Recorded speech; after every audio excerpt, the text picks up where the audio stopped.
understand, MAGA. Why aren't you guys in these fields in Florida? It's super weird. You guys need to get in these fields. This is your dream, not ours, MAGA. Get in these fields and pick the food. I'm so confused where you all are at. You guys are, and believe me, I've done the research. You're all not college educated. This is where you guys should be at. You said a job is a job. That's what you guys said. You said that immigrants were taking our jobs. So you guys need to get in these fields and pick the damn fruit and vegetables. You wanted this. Where are you at? I don't understand why you guys aren't picking all the fruit in the fields. Get in there and get our food. And why don't I hire Americans? The simple answer is we can't get the workers.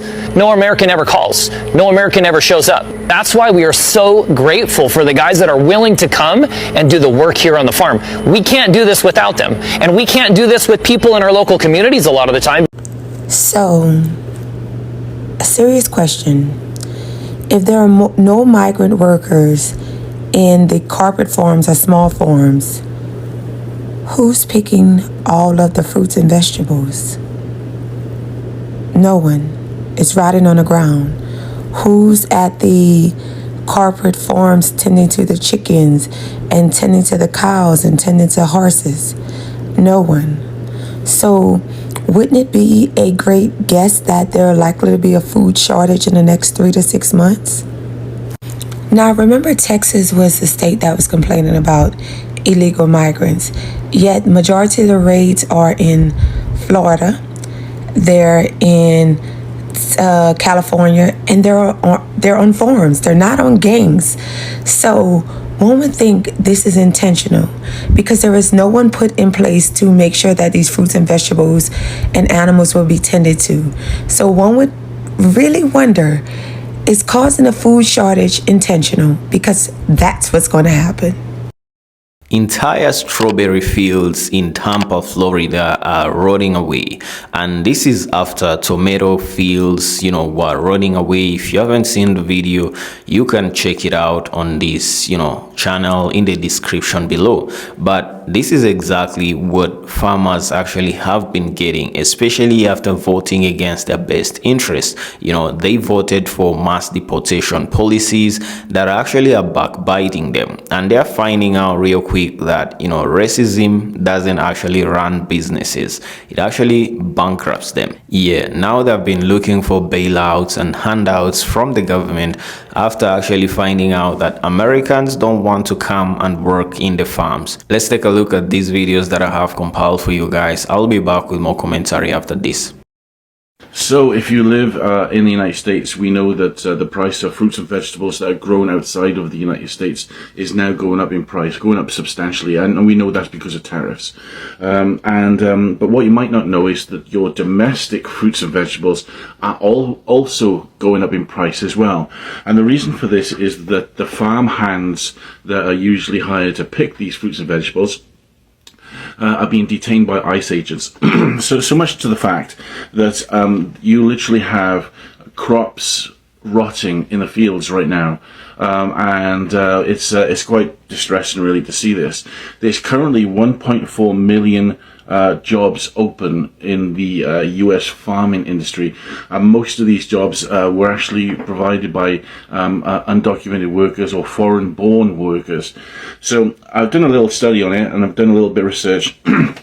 Compared to this time last year, cherries in the United States are up 11%, apples are up 9%, and grapes are up 23%.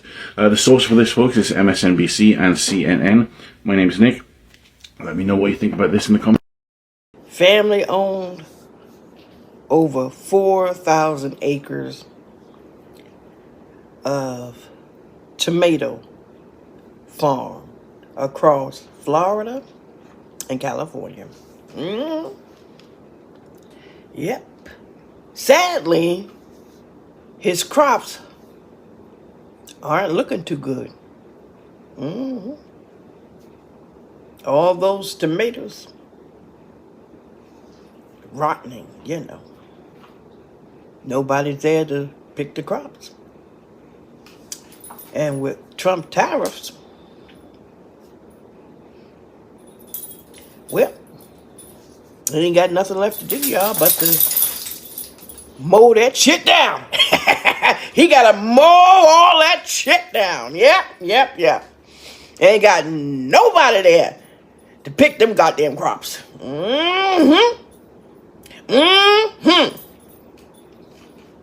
Do I feel bad? No. Because that's what he voted for. He voted for Trump. A Trumper. All that shit wasted. All those goddamn tomatoes gone to garbage. They wasted. All because of that vote for Trump.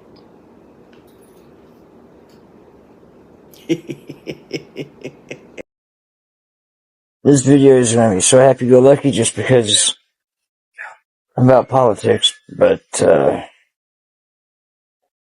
I just saw a picture of the strawberry fields in Florida.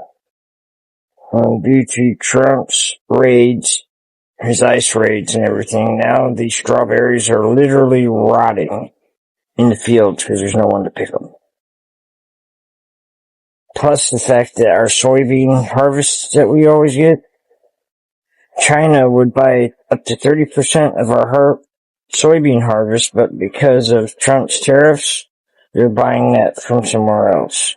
So not only are we losing strawberries in the fields, but we're losing international profits due to his piss-poor governing skills. I mean, the man is a menace. He's trying to take our country down from within for his oligarch buddies, and people still refuse to see that.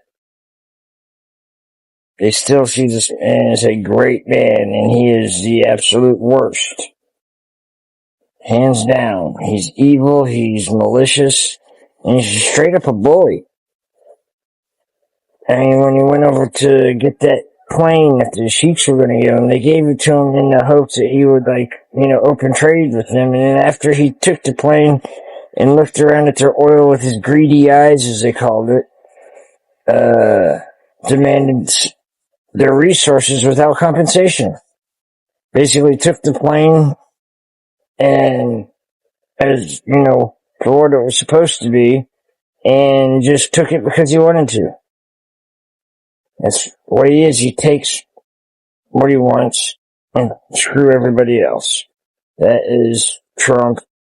He is a trust fund brat that's never had to do a day's work in his entire life. How can the working man think that he has their back? Because he doesn't. He only has the backs of those who finance him and give him money.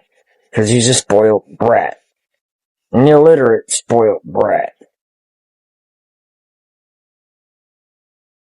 How can anybody follow that man? The rest of the world hates him. That should also be a clue. The rest of the world hated Hitler. Just like the rest of the world hates this man. They're one and the same. Hitler was sent to the Germans to basically test them.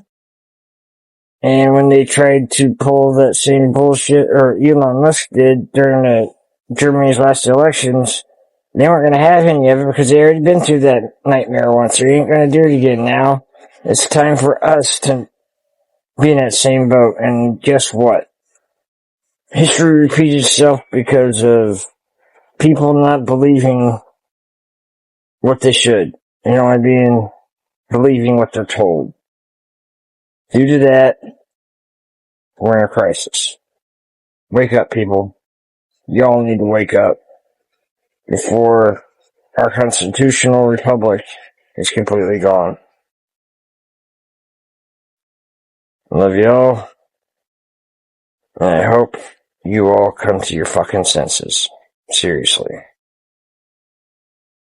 Alright guys, there you have it. Actually, every policy has consequences, especially when you go ahead and support policies without actually doing back research for how those policies are going to work out, especially in your benefit or against your benefit. This is exactly what happened to these MAGA farmers. A lot of farm workers have been actually, deported because they were illegally in the country. And these firms actually heavily depended on illegal farm workers to actually, survive and also to be profitable. But then again, they went ahead and voted against their own businesses because of hatred and because of racism. They're finding out real quick that, racism doesn't actually run a business. It actually ends up, bankrupting it. And this is exactly why we are seeing so many farms having vegetable, especially vegetable and fruits farms. These are highly perishable goods that cannot actually survive without being harvested quickly and sent to the markets quickly. Now, a lot of these farmers have over 4,000 acres of farmland and nobody to actually work there, because most of the illegal farm workers have either been deported or they are actually scared of coming and working in the farms. This is what has been happening to a lot of these Texas farmers, California farmers, Florida farmers, Nebraska farmers, Arkansas farmers. It's the same story. I haven't seen anybody getting the FAFO of their lives like how American farmers have been actually finding out after effing around back in November on the ballot box. A lot of people try to warn you all. They try to help you. Democrats, black folks, but you didn't want to listen. You are so about owning the leaves, but how is owning the leaves actually taking you right now? It's costing you your livelihoods, it's costing you your farms, it's costing you a generation of businesses. Now you are out there trying to cry to the government for bailouts, for handouts, yet you are the ones that actually voted for a government that cuts on funding of social benefits. But now you want social benefits, you want to be bailout. But this is not fair, because policies have consequences. And why is it not fair? Because there are people out there with good businesses, running good businesses that are helping out the community, and they don't get to have government subsidies. They don't get to have, bailouts when they actually F around and find out. But why do you have to get bailouts? Why do you have to get handouts from American taxpayers? Yet others cannot actually get that after they do mistakes. Others, when they do mistakes in their own businesses, they actually have to bear with the consequences. But you guys get to go out there and cry to the government and get subsidies after, doing these mistakes over and over again. For 3 times, you actually supported the orange man, but you never learn. And someone actually say that if you were to be given another 3rd term for the orange man, you would actually make the same decisions. You never learn, and that is exactly why you are losing generation of businesses over something that is deep within you, the hatred within you. Let me know in the comments what do you think about today's episode. I'm your presenter Joel Mugisha. If you're new, kindly consider subscribing, hit that like button. See you on the next episode.